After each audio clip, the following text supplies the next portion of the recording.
और फिर दोस्तों क्या हाल चाल है। तो दोस्तों हम में से कई सारे दोस्तों के साथ में एक प्रॉब्लम आती है जिनके पास में एसी है या हमारे टेक्नीशियन भाई जिनके यहाँ पे काम करने जाते हैं, तो कई बार कस्टमर ये बोलते हैं कि हमारा एसी पहले अच्छी स्पीड में चलता था, उसका एयर फ्लो अच्छा था और अब उसकी स्पीड जो है कम हो चुकी है। या जिनके पास में एसी लगा हुआ है उनको भी लगता है कि पहले हमारा एसी काफी अच्छी हवा देता था और अब जो है हवा बहुत धीरे हो चुकी। तो क्या है इसकी समस्या? कुछ दिनों के बाद में एसी की हवा कम हो जाती है। तो चलिए बताता हूं मैं फटाफट।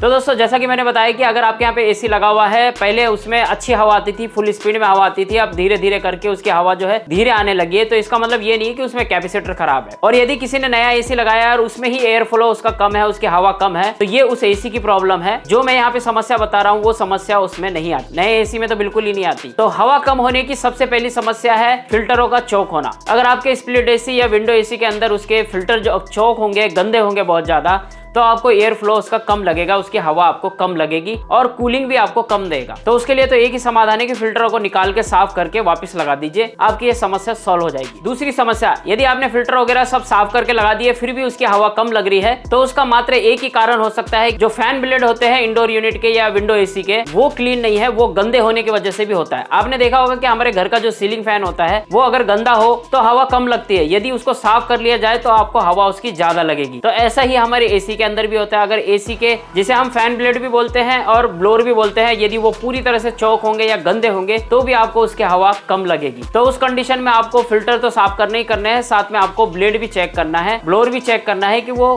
क्लीन है या नहीं है। यदि वो क्लीन नहीं है तो उसे ब्रश से साफ करवाइए या एसी की सर्विसिंग करवाइए। तीसरी समस्या ये उन लोगों के एसी में आती है जिनके एसी में ब्लोअर फैन का कैपेसिटर लगा हुआ होता है। यदि वो कैपेसिटर वीक हो जाए तो उस केस में आपको कैपेसिटर चेंज करना पड़ेगा। भाई पता चले कि हमने फिल्टर भी साफ कर लिया और मोटर की ब्लेड भी साफ कर ली, फैन ब्लेड भी साफ कर ली, फिर भी हमारे एसी में से हवा कम आ रही है, तो उस केस में आप एक बार चेक करिए कि आपकी जो मोटर लगी हुई है इंडोर यूनिट में वो डीसी वोल्टेज की है या एसी वोल्टेज की। अगर वो एसी वोल्टेज की होगी तो उसमें कैपेसिटर 100% लगा हुआ होगा। अगर वो डीसी वोल्टेज की होगी तो उसमें कैपेसिटर नहीं लगा हुआ होगा, क्योंकि वो वेरिएबल स्पीड होती है डीसी वोल्टेज, जिसे हम रिमोट से कम ज्यादा कर सकते हैं। और ऐसा नहीं है कि एसी वोल्टेज की मोटर लगी है तो उसका रिमोट से कम ज्यादा हम स्पीड नहीं कर सकते, उसका भी कर सकते हैं, लेकिन उसके लिए अलग इक्विपमेंट लगे हुए होते हैं उसके अंदर। तो उस केस में आपको एक बार उसका कैपेसिटर भी चेक करना पड़ेगा। और आपको बता दूं कि 2016 के बाद में जितने भी स्प्लिट एसी बिके हैं या जितने भी 2016 के बाद के जो मॉडल है उनके अंदर डीसी वोल्टेज की मोटर लगी हुई है इंडोर यूनिट में, जिसमें आपको कैपेसिटर देखने को नहीं मिलेगा, क्योंकि डीसी वोल्टेज की मोटर में कैपेसिटर नहीं होता है, डीसी वोल्टेज ही अप डाउन होता है, उसके वजह से उसकी स्पीड भी कम ज्यादा होती है और वो सारा कंट्रोल रिमोट के ऊपर होता है। तो उम्मीद है आपको समझ में आ रहा होगा। और चौथा कारण है, ये बहुत कम लोगों को देखने को मिलता है कि इंडोर यूनिट के अंदर जब कूलिंग कॉइल के ऊपर अगर बर्फ जम जाएगी या वो बिल्कुल चौक हो जाएगा, ठंडा होने के बाद में बर्फ जम जाएगी, तभी उसका एयर फ्लो कम हो जाता है। कई बार कई टेक्नीशियन भाइयों को ये शिकायत भी आई होगी कि पहले शुरू में जब एसी चलाते तब तो अच्छी खासी ठंडी हवा देता है, लेकिन कुछ देर के बाद में उसकी हवा जो है वो कम हो जाती है, लेकिन ठंडी तो देता है। तो उस केस में इंडोर यूनिट के ऊपर अगर कूलिंग कॉइल के ऊपर बर्फ जम जाएगी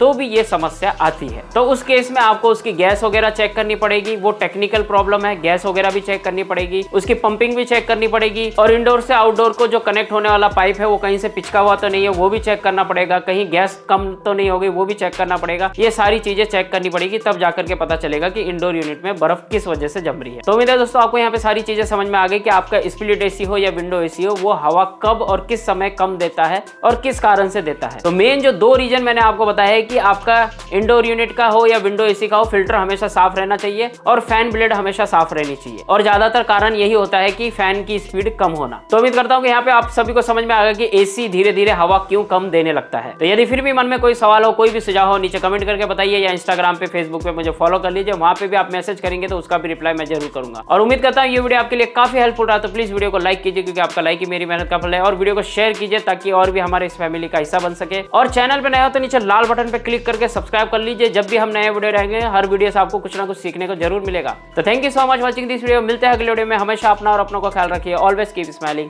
जय हिंद।